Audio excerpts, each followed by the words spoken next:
Hello and welcome to our newscast. My name is Emma, and today we're going to be talking about race and ethnicity.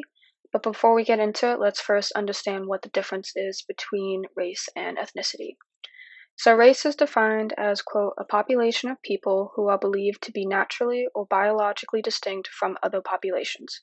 On the other hand, ethnicity is defined as, quote, a cultural heritage that people use to identify a particular population.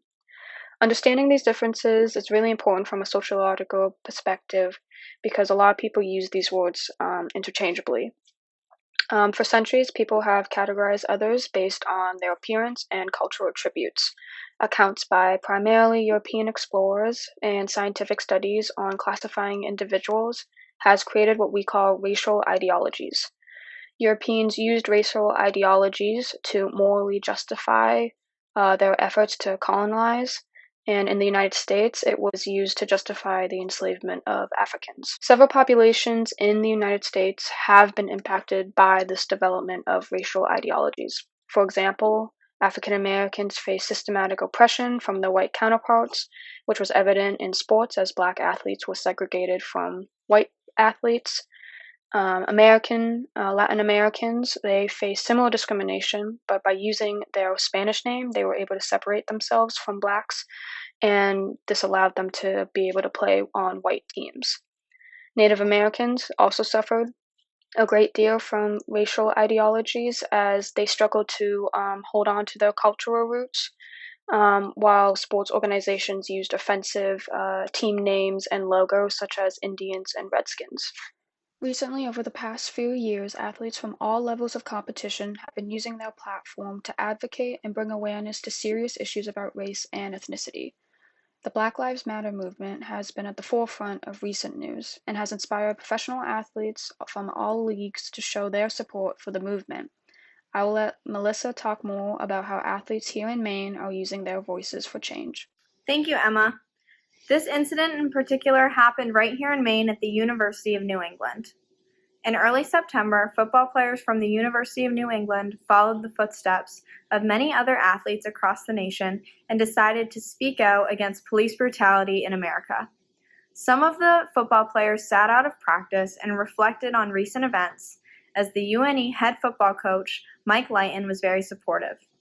According to News Center Maine, 2 weeks prior to the protests, the UNE Athletics Department issued a statement of unwavering support for student athletes to advocate for change through civil and peaceful protests. The department stated that they are focused on helping student athletes develop as critical thinkers and compassionate humans. Many of the football players were happy that the community was behind them and that they are open to understanding the issue. According to News Center Maine, an estimated 450 students gathered at the Blue Storm Stadium for the march, with UNE President James Herbert joining the students in the demonstration. Organizers ensured social distancing as they held a moment of silence on the field for those who have died because of police brutality. President Herbert is proud of the UNE students who showed their commitment to anti-racism and the issues around social justice in particular. The UNE football players plan to hold other events similar to this one. This march is important because it's close by to St. Joe's, and it shows that these issues still occur in places like Maine that lack diversity. The message that Emma, Nikki, and I are trying to convey is that it's important just to be aware. Hi, I'm Nikki. In contrast to what took place at the University of New England, 3 University of Maine football players voiced that they support what has been going on around the death of George Floyd in the protests, but do not support the violence that has occurred in the past few months, especially during this time with COVID-19 spreading, where many of them are putting themselves at risk. Ernest Edwards, one of the UMO players who spoke out, argued that there are more peaceful ways of protesting and still able to get their point across without the violence. The 3 players, Ernest Edwards, Andre Miller, and Deshaun Stevens, understand that there will always be some kind of racism in the world, even though none of them have experienced racial profiling while living in Maine, but do know people who have experienced it. The head coach, Nick Charlton, explains that UMaine is very diverse with the people from all walks of life. But when it comes to recruiting, he has to be honest with anyone who is black or from a minority group to ensure a safe environment at UMaine. With that being said, we had the opportunity to sit down with Aaliyah Wilson Falcone, a freshman forward on the St. Joseph's women's soccer team, and we discussed her experience with race and ethnicity in sport. Are there any goals in your sports career that you haven't been able to achieve? And do you feel that there have been racial obstacles that have gotten in your way? Honestly, not really. I mean, I've been very fortunate to be in an all-white school for all of my life and to be half white. So all my friends, they've been my friends through my whole life. They don't see me as anything else but Aaliyah. I mean, well, I've not been the most popular girl I've always had my sports, and it's been very comforting to know that nothing's changed there. What changes would you put in place to make the sport culture less racially charged? Maybe just encourage more Black people to try out, because I mean, you already don't see a lot of Black people on a team. It's especially for high school. I mean, so if you encourage more not just Black people, but I mean people of color, I should say, to try out, to not be scared that they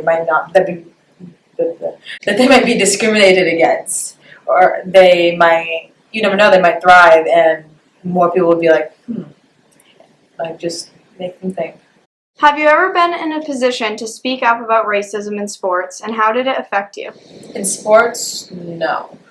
But in life, yes. I mean, again, I was the only Black girl in a whole school of all white people, so I mean, when stuff like that came up, obviously I was the one to go to. I mean, could you say that's discrimination? I mean... How can you explain to people who haven't been affected by racism understand that it happens, especially in sports? That's a hard question to ask because, yeah, it happens. That's the answer. It happens. In sports, you're trying to win. And racism is you're inferior, you're not as good enough. So, I mean, if they don't think that they're